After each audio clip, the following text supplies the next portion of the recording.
Welcome back to the Piano Sonatas of Beethoven. This is Lecture 4. It is entitled The Grand Sonata, Part 2. We return to the Piano Sonata in C major, Opus 2, Number 3, composed in 1795, a work that's orchestral in conception by friends, a veritable concerto for solo piano. Movement 1, sonata form. Theme 1 is presented quietly and intimately and gives no hint of the explosive, virtuosic music to come. As usual with Beethoven, the essential motivic material that generates the theme is laid out in the first measures of the theme with a minimum of fuss and flash.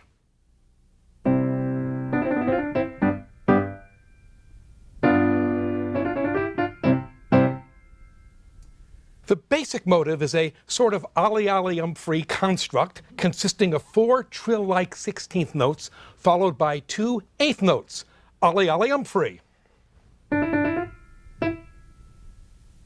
Let's hear theme 1 in its entirety, ending with an open cadence.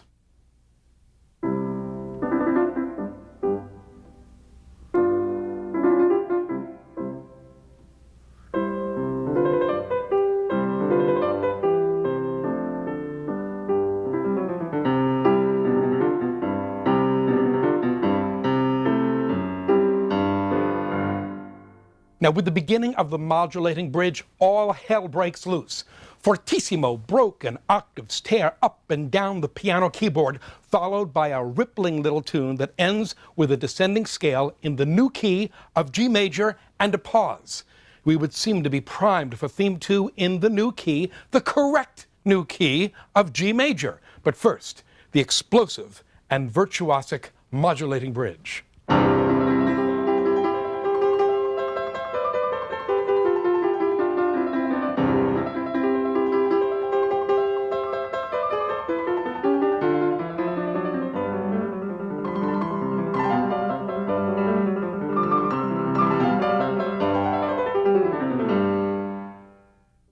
We repeat, we would seem to be primed for theme 2 in the new key, the correct new key of G major.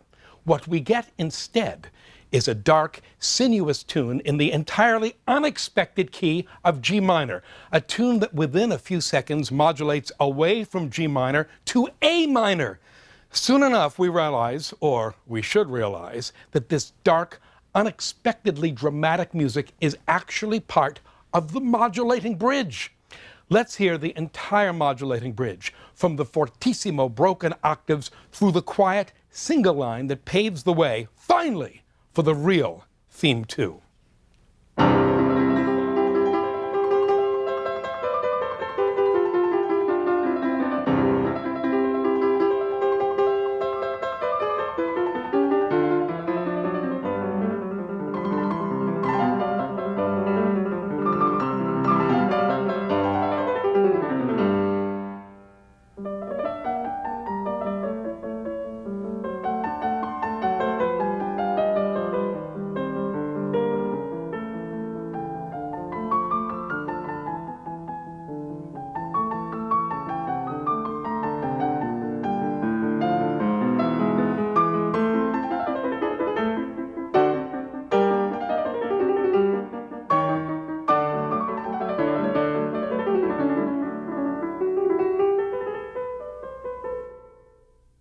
Big inhalation, because now we're ready for theme 2, and a luscious little theme in G major it is, presented as a dialogue between treble and bass.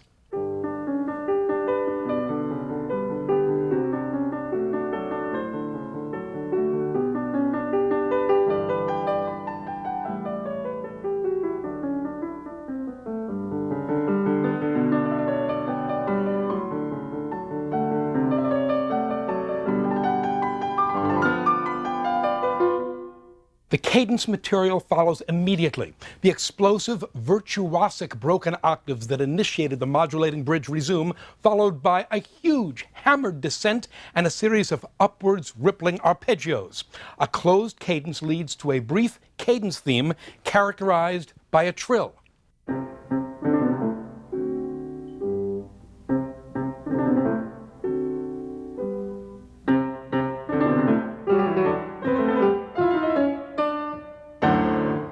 which in turn is followed by a rising falling scale in broken octaves, and finally the closed cadence that concludes the exposition. Got that? A lot of information, a lot of music. Let's hear the cadence material in its entirety. A broken octave passage, followed by a hammered descent, followed by upward sweeping arpeggios, the cadence theme, and finally a rising falling scale in broken octaves.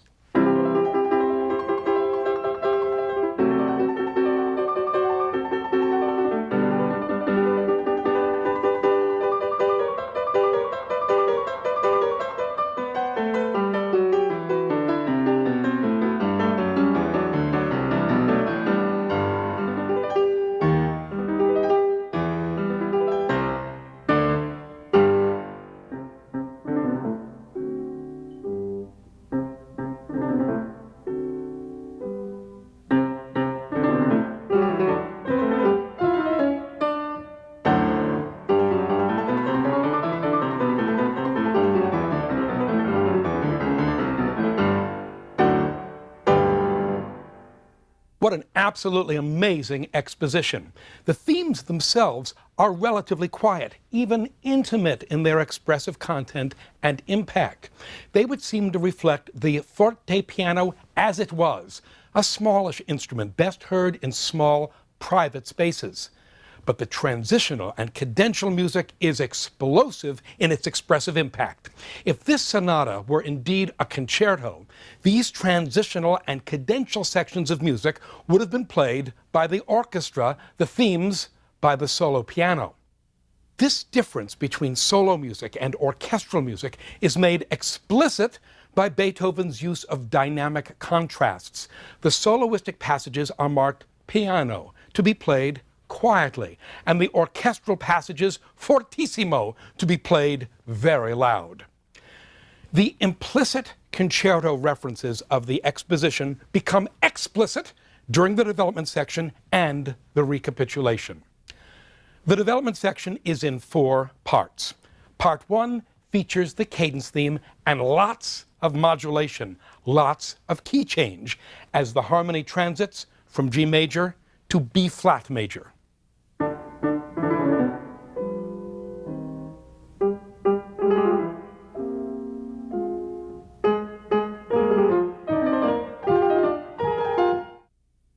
Part 2 of the development section features a series of brilliant arpeggios, exactly the sort of flashy, virtuosic music we would expect to hear in the development section of a concerto.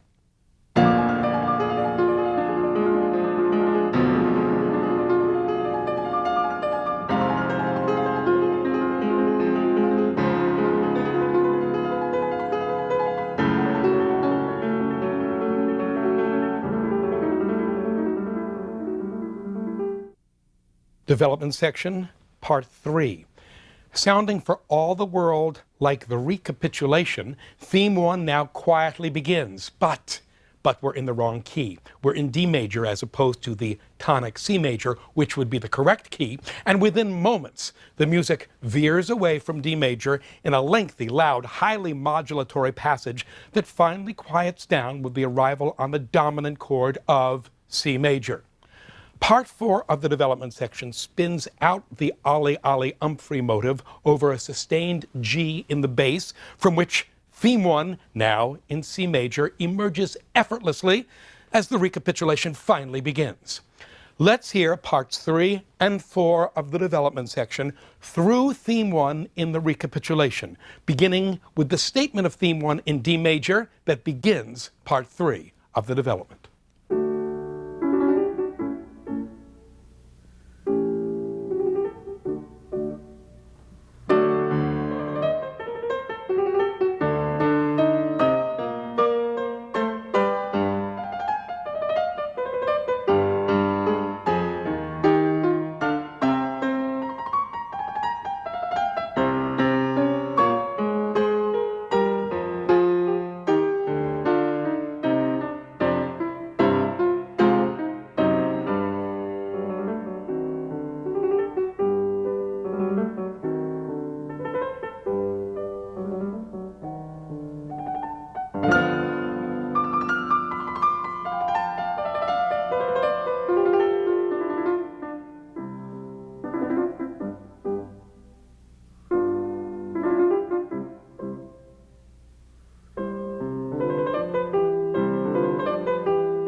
The recapitulation now proceeds more or less as expected until the cadence material, at which time something very unexpected happens.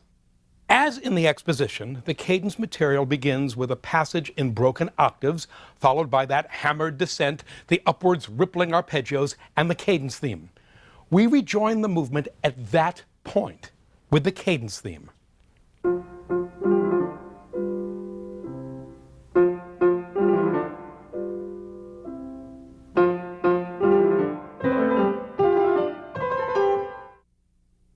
The cadence theme concludes there on an open cadence. We expect it to resolve to a C major chord, but it doesn't. Instead, by way of a deceptive cadence, we are swept into the distant and utterly unexpected key of A flat major.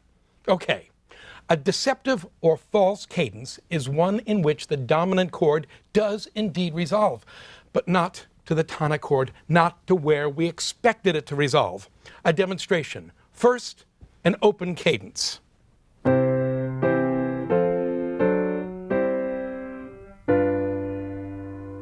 Okay, now I'll close that cadence by resolving to the tonic.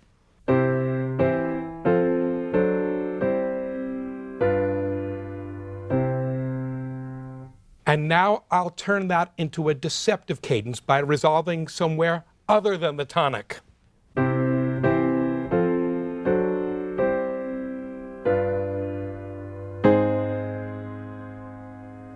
You see, we've been deceived. We've resolved, but not to where we expected to resolve.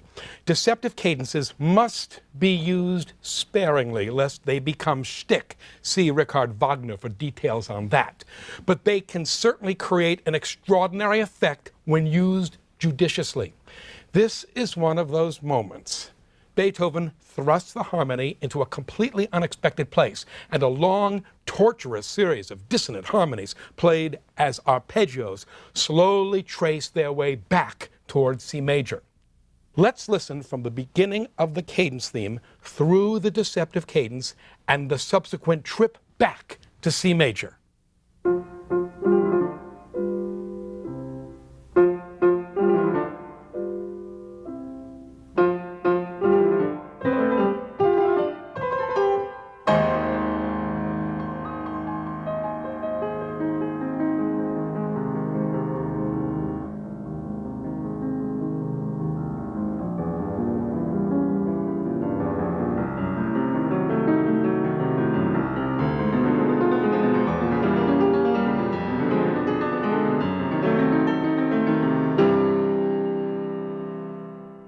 Oh, I hope we marked well that final chord. That final chord is something called a cadential 6/4 chord. It's the type of chord that would, in a concerto, introduce the cadenza, that moment when the soloist breaks free of the orchestra and flies alone through some virtuosic stratosphere. Well, that's exactly what will happen here and now. Beethoven has written a virtual cadenza for the piano, here in a piano sonata. Now, during this cadenza, we'll hear lots of the Alli Alli free motive until finally the cadenza concludes, as do so many cadenzas, with a trill. Theme 1 then returns one last time. Hammered chords lead to one last huge rising, falling fortissimo scale in broken octaves, and the movement ends. Truly, my friends, truly, this is a veritable concerto for solo piano. Let's listen from the cadential 6/4 chord, the cadenza, followed by the conclusion of the movement.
We said it before, let's say it again. This sonata is orchestrally conceived. It is a concerto for solo piano. Movement 2, rondo form. The second movement, adagio, is in the distant key of E major. Oh, goody goody, another opportunity to do some essential music theory vocabulary building. This issue of closely and distantly related keys and how one transits from one key to another lies at the very heart of Beethoven's harmonic invention. When we say that two keys are closely related, we are saying that they share most of their pitches in common. In the case of C major, the tonic key of Beethoven's Piano Sonata, Opus 2, number 3, the closely related keys are G major, which lies a perfect fifth above C major, F major, which lies a perfect fifth below C major, and A minor. Let's compare the pitch content of these so-called closely related keys. The key of C major consists of the 7 pitches C, D, E, F, G, A, and B, all of which appear as white notes on a piano keyboard.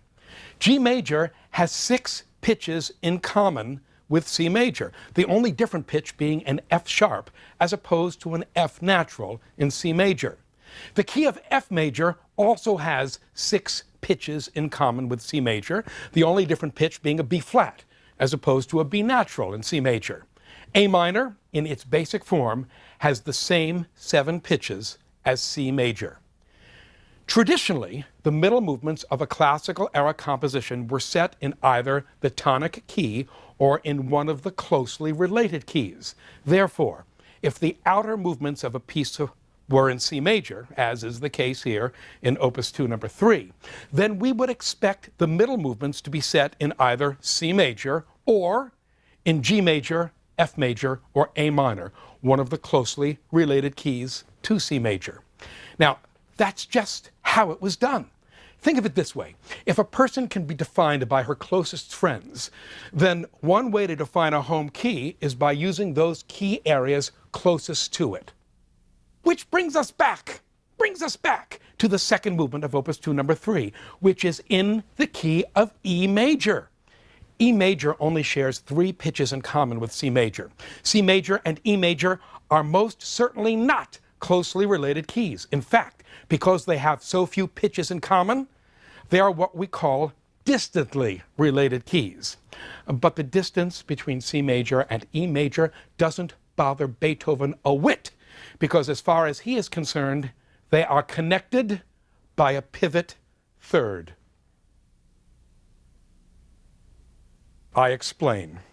My friends, the all-important middle pitch of a C major chord, located 3 pitches or a third above the C, is an E. For Beethoven, moving between the distant keys of C major and E major, like transiting the considerable distance between Willingboro, New Jersey and Oakland, California, is as fast and as easy as pivoting on the E from a C major chord to an E in an E major chord, the musical equivalent to "Beam me from Willingboro to Oaktown, Scotty." I demonstrate. Here's our C major chord. And here's the E in a C major chord. The chord again. The E again. Now I'm going to turn that E into the root note of an E major chord. Let's pivot back to C. Back to E.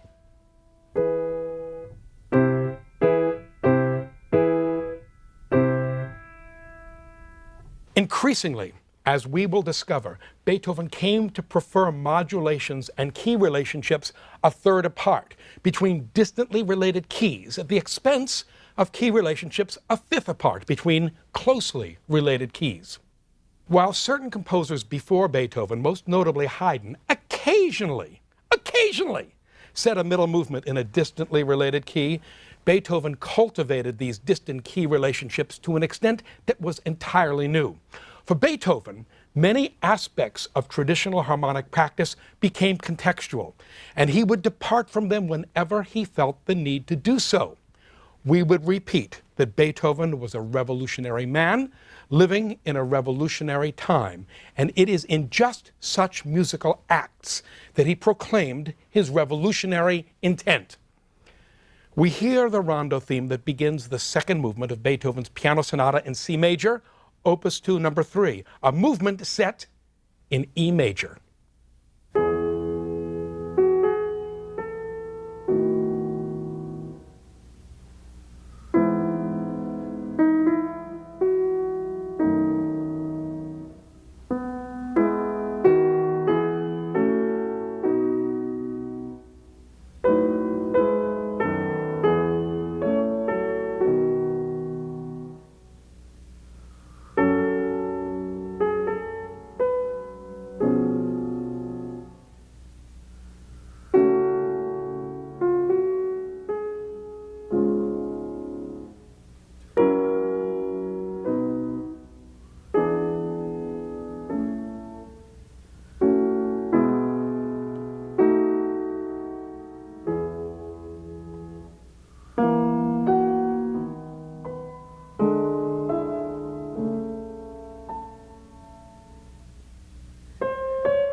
Movement 3, Scherzo. The third movement scherzo theme is based on the first movement's Ali Ali Humphrey motive. Please, back to back. First movement motive. Movement 3, basic motive. One more time. Becomes. Let's hear this delightful scherzo in C major, so typical of Beethoven's scherzi, with its emphasis on a single brief motive.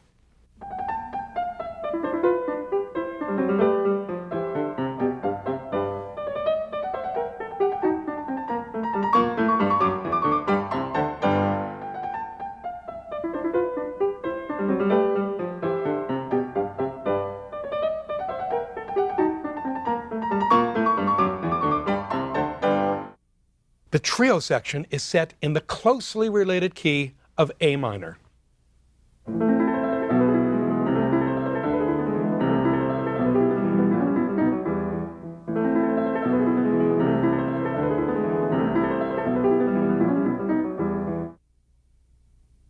Movement 4, rondo form. The lightness and whimsy of this fourth movement offers a perfect complement to the thunderous first movement, although I would assure you that the technical demands of the fourth movement are greater even than those of the first movement. The rondo theme itself consists of a series of rapidly rising chords and some extremely fast passage work, all of which must be played with a deftness and delicacy that make the music sound like an effortless lark, and not the nightmare of execution that it really is. Let's hear the rondo theme.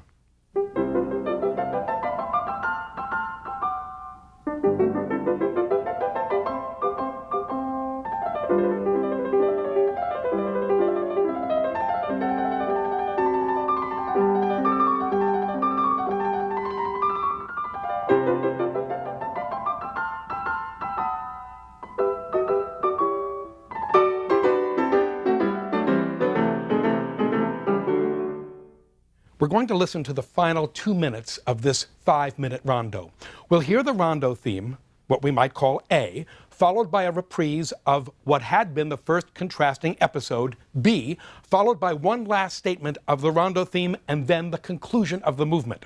It's this last appearance of the rondo theme, which begins 1 minute and 16 seconds into our excerpt, that I want us to be particularly aware of. It begins with the rondo theme in the bass, underneath a long trill in the treble. The music that follows, with its cadential 6/4 chord and trills, sounds like yet another concerto cadenza. A long pause follows the last of these trills, and when the music resumes, it does so in the distant key of A major. A couple of pauses and phrases later, the movement ends, having reestablished C major at virtually the last possible second. Let's hear it, the final 2 minutes of the movement, beginning with the rondo theme.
Of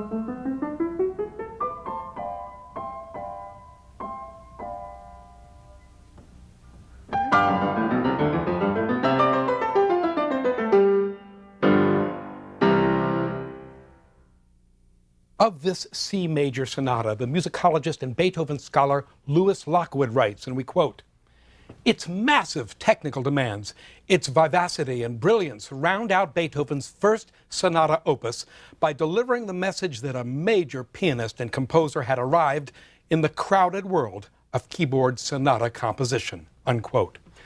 Professor Lockwood makes an important point here. That is, when Beethoven wrote and published these Opus 2 sonatas, he was still relatively unknown in Vienna and almost virtually unknown outside of Vienna. These piano sonatas were a compositional calling card, a declaration of artistic intent. By starting the set tersely and dramatically in F minor and finishing it with a magnificent virtuosic, in all ways concerto-like sonata in C major, it's clear that Beethoven was not interested in hitching his musical wagon to the classical establishment as it existed at the time. Of course, all of this is easy to see in hindsight. It's Beethoven writing music like Beethoven. But in 1795, he wasn't Beethoven yet. He was a snotty, nasty-looking, piano-bashing little bugger from Germany with some rich and influential friends who seemed to have little respect for some great Viennese traditions, even less respect for Viennese pianos, who as a composer seemed intent on drawing attention to himself by writing difficult, outlandish music. The eminent musicologist and Beethoven scholar, Sir Donald Francis Tovey, echoes exactly these sentiments when he suggests that, and we quote, "If Beethoven's early works had mostly been in the style of Opus 2, and he had died before producing anything more, it would have been possible to argue that here was an ambitious composer who evidently aspired to be greater than either Mozart or Haydn, but who already showed the tendency to inflation that leads to the degenerate styles of virtuoso piano composers." We could even point to the cadenzas in Opus 2 number 3 as an illustration of a license which was beneath the dignity of Haydn and Mozart, unquote. Piano Sonata number 4 in E-flat major, Opus 7, 1797. Beethoven's Piano Sonata number 4 in E-flat major is the grandest and most ambitious of his first 4 piano sonatas. Everything about the piece is big, its virtuosity, its expressive scope, and especially its size. At 30 minutes, it's second only to Beethoven's Piano Sonata Opus 106 of 1818, the Hammerklavier, in terms of its length. The sonata in E-flat major was published by the firm of Artaria in October of 1797, 2 years after the publication of Opus 2. Those 2 years had seen Beethoven's star rise rapidly in and outside of Vienna. Beethoven dedicated the sonata to a major society babe, the Countess Anna Louise Barbara von Keglowitz, one of his favorite piano students and a woman on whom Beethoven had a major crush. Beethoven would go on to dedicate, among other works, his Piano Concerto No. 1 to this very same Countess von Keglowitz. In 1801, she became, through marriage, the Princess Odescalchi, and she remained a friend and patron of Beethoven's for many years. Our goal in examining this sonata will be to observe and appreciate its tremendous expressive and temporal scope, with the understanding that, had we the time and the wherewithal, we could spend days examining its motivic connections and harmonic usage, its contextual approach to musical form, and so forth. Movement 1, sonata form. Nowhere is the broad conception of the sonata in E-flat major, Opus 7, more clearly expressed than in the first 4 measures of the first movement introduction. These measures are based entirely on a tonic E-flat major chord. The treble features a series of 4 E-flat major chords that overall push upwards towards the beginning of theme 1. Like a giant inhalation of breath, these chords are a structural upbeat, an anticipation of action.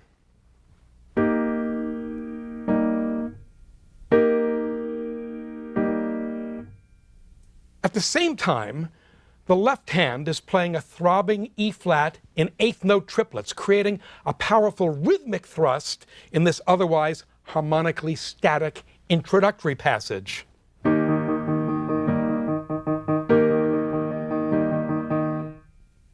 The static harmonic underpinning of this introduction tells us that this movement is conceived in broad strokes, on a large scale, and that events will unwind slowly, on their own terms, in their own time. The themes themselves have a more song-like character than anything we've heard in the Opus 2 sonatas, and this contributes mightily to the leisurely lyric sensibility of this movement. Let's hear the introduction and theme 1.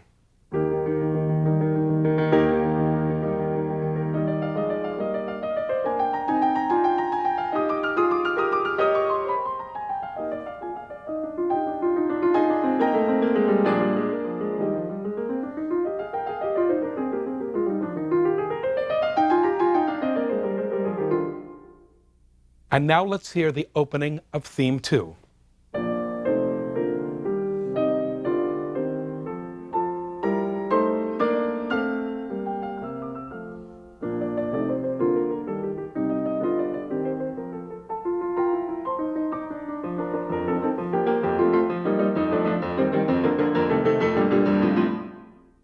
Please, let's hear the entire exposition. Music of great lyricism, spaciousness, and yes, drama, driven by the throbbing, almost continuous eighth note triplets.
Music, my friends, big expressive palette, big time scale.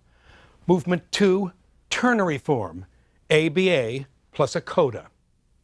Hugo Leichtentritt, German musicologist, critic, composer, and a graduate of Harvard, BA, 1894, waxes almost too lyric over the second movement, largo con gran espressione, slowly and with great expression. We quote, "The second movement largo is one of those sublime hymn-like monologues of a depth and power of expression such as no later composer has achieved. With its fear and its sorrow, its exclamations, its defiant desire and ghostly visions, it is the deeply moving and uplifting confession of a great soul, and its strains are eloquent of conquest of self, humility, and submission to inevitable fate," unquote. Oh, no doubt about it, Beethoven's music can make some people say the darndest things. Let's hear the opening hymn, section A, and let's be aware of Beethoven's use of time and silence in this opening theme. Its spaciousness, its broadness of conception imbue it with a sense of the cosmic and the sublime.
Movement 3.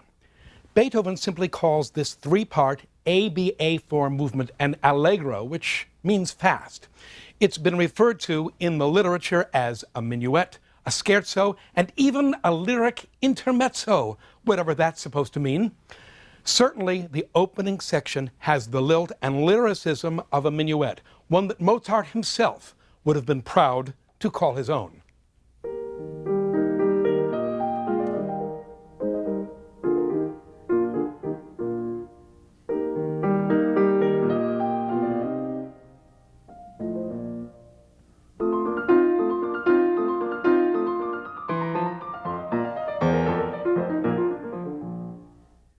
It's in the middle section, the B section, that this movement betrays its modernity and its relationship to the first two movements. The trio, as we might call it, in minor, is all about tone color and atmosphere, as rapid eighth note triplets, hello first movement, create a buzzing harmonic blur of sound. The thematic melody is embedded in these triplets, and again, like the first movement, the effect here is of great rhythmic momentum driving music of relative harmonic stasis. This is piano music the likes of which Chopin and Schumann and Liszt will cultivate 40 years later. Please, the middle section, the B section, the trio.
Movement 4, rondo form.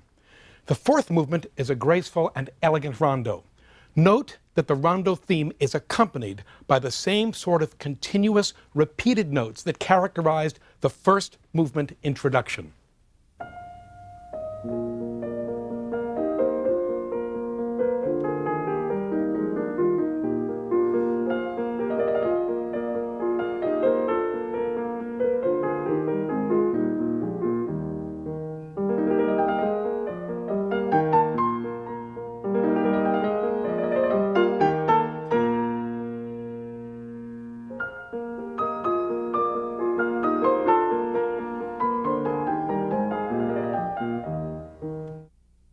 We just have time to hear the coda of this movement and the fabulous bit of harmonic sleight of hand Beethoven uses to get into the coda. The movement is rolling towards its conclusion and comes to rest on an octave B flat, the dominant pitch of the tonic E flat major. It gets to the B flat this way.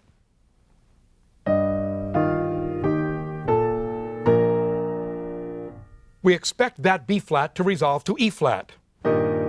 But of course, the B flat doesn't resolve to E flat. Instead, it moves up half a step to a B natural. And just like that, from Kalamazoo to Kauai, we've moved to the distantly related key of B major.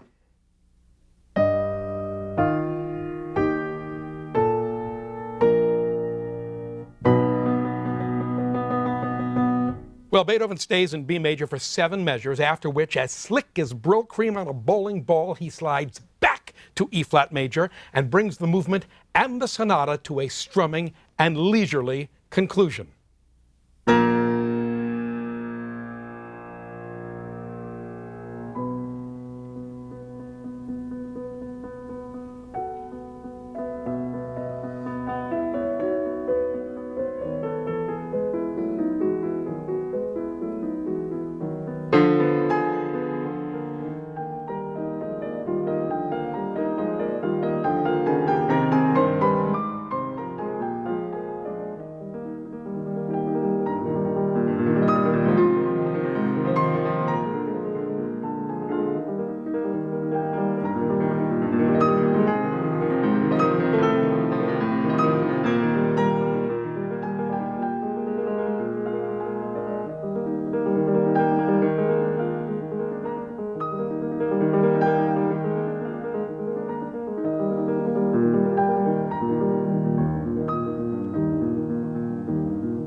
When we return, the Piano Sonata in C minor, Opus 10, number 1.